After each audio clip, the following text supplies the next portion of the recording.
Say yes to new beginnings. Yes. Say yes to new standards of excellence. Yes. Say yes to engaging reportage with a difference. Yes. Introducing Yes International Magazine.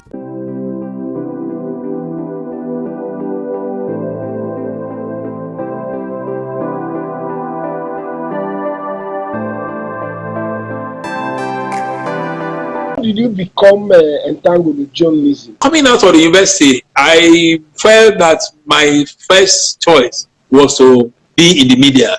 The media was very, very instrumental to our success, and many of our artwork comrades had moved on into the media. So I wanted to work in the media. I felt that journalism is another form of expression of activism. So I had wanted to, I think my first application was written to Newswatch magazine. And that Monday morning, I was staying with an uncle in Bariga area, Uncle Kombi, Ofolaju. So, and then I got to the bus stop, I saw a huge crowd around the newspaper stand. So I went there and the video had been killed. And the story was splashed on all the front pages. It had happened the previous day, the newspapers, reported it.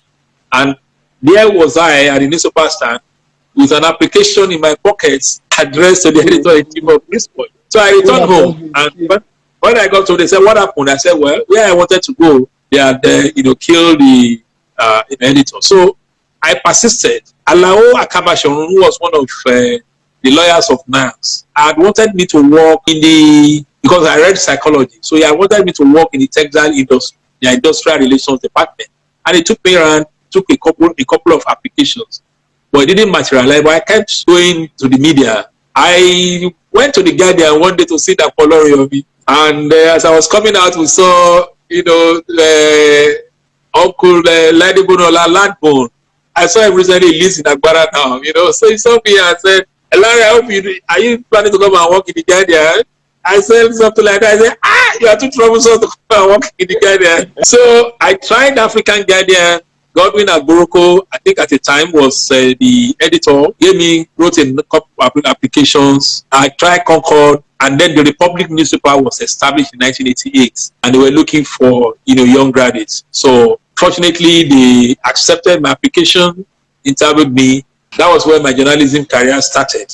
And then from there to National Concord to Vanguard to Voice of America, and I'm now in the development aspect of journalism. With the benefit of hindsight and with all the experiences that you've garnered over the years, what would you say makes a good journalist? I would say what makes a good journalist is being well informed beyond the basics of journalism itself, being knowledgeable, being intelligent, being hardworking. What also makes a good journalist is the understanding that this is just one profession that runs on the basis of what we call, but what we normally refer to as the codes of the profession. And that is the fact that a good journalist must always exercise the discipline of verification. That is what we call fact checking now. A good journalist must always know that there are other sides to issues and must not be narrow-minded. So I feel that what makes a good journalist is a journalist that knows that my story, features, my interview must serve a purpose. Journalism does not exist in vacuum. It exists within a context. It exists within the context of rendering important services to society. So a good journalist must always know that the media serves a useful purpose in the society. And whatever you do as a journalist must contribute to the public good. Why do we have too many journalists who are not doing well? Well, we have many journalists. When you say we are not doing well, what do you mean? Let me now ask my own question. Well, the truth of the matter is that we have a whole lot of journalists who are not financially okay.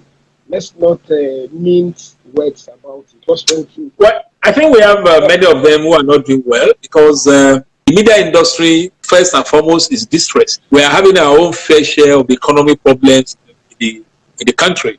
We are having many journalists who are not doing well because we have employers of labor in the media who feel that your identity card is enough for you to make ends meet. In other words, you are free to go and take brown envelope, get yourself corrupted, and so on. And those who are not ready to toe that path, find themselves living, in penury. I think that is the reason. I feel that we're having many journalists who are not doing well because the NUJ has not reached that level where it could actually fight for collective bargaining in the media industry. Perhaps the application of the laws are also weak because there are things that happen here that don't happen in other countries. And we have those similar laws here, which needs to be take care of the welfare of the journalists. But I will also say that many journalists are not doing well because we also have some journalists who have refused to develop themselves. But whether we like it or not, we have better opportunities now, even in terms of the number of media houses,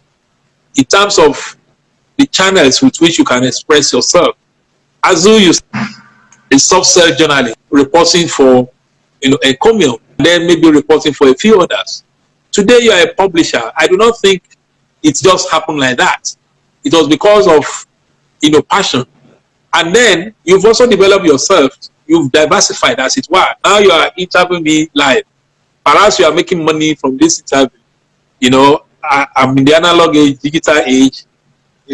These days, some likes and so on could fetch you some money. Look around us. When I was chief correspondent in the newsroom of National Concord, working along the likes of Kola Jelabi, me Obarimi was our news editor before Akiogunide took over, late Sonny here Suleiman, Kumi Olayiwola, we're all there in the newsroom in National Concord. The only foreign TV station, cable, that were monitoring them was the CNN. The other was just BBC, and that was radio, because under the editorship of Mr. Essien, it was compulsory to have a foreign news on the front page of the National Concord. We used to have 5 stories, one on economy, one on politics, one on science, which sometimes came from BBC News reports, and others. So now we have an explosion of international media in the Nigerian landscape. Al Jazeera, China Television, name them, so many, looking for good journalists. If you're not a good journalist, you can work in all those media. We have many more opportunities. And I think that change their mentality. Apart from explosion of media, we also have explosion of media training institutions. With the unbundling of mass communication now, in the next 2 to 3 years, there will be shortage of hands to teach media studies, to teach journalism, to teach mass communication, to teach photography. There's nothing that says that as a journalist today, you cannot go back to school and become something else. You can become a lecturer. You can become a lawyer. And we have seen examples like that, the likes of Wimiga Oguleye, even our friend who is in politics, in government, so to say, Mr. Tunji Bello, who was political editor of Concord, is a lawyer. So there are many things that we can do. I feel that self-development is important. So it's a number of factors, but they are not totally insurmountable. Now, what would be your advice to those journalists who are finding it? Advice to them would be that they should do some self-assessment, reassessment. Ask them whether, and they should see whether there are other ways they could allow their talents to be used. I mean, if you work in the broadcast media or in the newspaper and you're having a problem with your employer, there could be somebody else there that needs your service. People who want to do jingles, people who want people to edit their work. There are journalists who are very, very good in English language. Remember my book on media and elections, Professional Responsibilities of Journalists, was edited by Femi Akindele Johnson because he's a master of the English language. So it's sometimes good for you to do some self-assessment. Look at yourself and look at some other things that you need to do. But more importantly, it's not about the individual journalist alone. It's also about the umbrella professional body. I think that we need to do more to fight for the rights of members of our respective associations and unions. Because not everybody, because I've said you could move into other areas, but the truth also is that we have journalists who just want to be journalists, who just want to be reporters. They don't want to be anything else. And we cannot, grudge them for that. We need to encourage them.